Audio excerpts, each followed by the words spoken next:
yun pala. Napunta po kami sa zipline. Nakakambul. Punta kami ng gubat. Ganun ito, no? Sabay pumunta tayo, kumuha tayo ng mga tukod.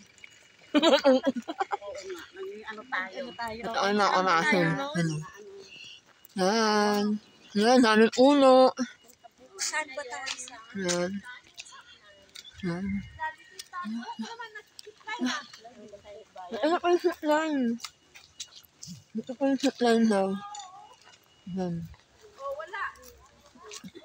Baka nilipat na. Ayan ang tali, oh. Ano ka na, oh. Yan, ito pa yung zipline. Pababa ako na bagong bayo. Yung zipline. Kanya ano? Kanyang... Nag-awan mo yung harness.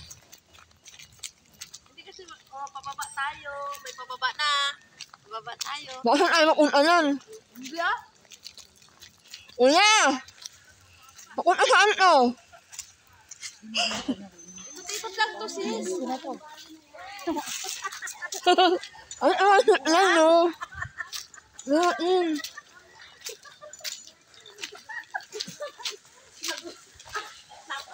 Ano na yan? Nangyari?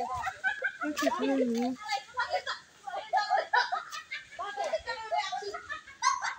Ano? Ah, nandun, no? Yan. Nandun. Oo nga, dyan nga. Yan pa yung zipline, makakasin. Yan, no? Sabi mo. Tapos anong baba? Ano mo yan? Tama na yung ano ba? Ano? Baka malaglag yung pustiso ko dyan sa... Ay, tama. Yun nga yung kinakatakot niya after din. Binigay niya sa akin yung sukat niya sa line. Baka na pag nalaglag yung pustiso mo. Maya ko naman gano'n. Oo nga naman, may hirapan na Hindi. yung Sabi niya, ano buwan ka na, abit ang nakain eh. Hindi na.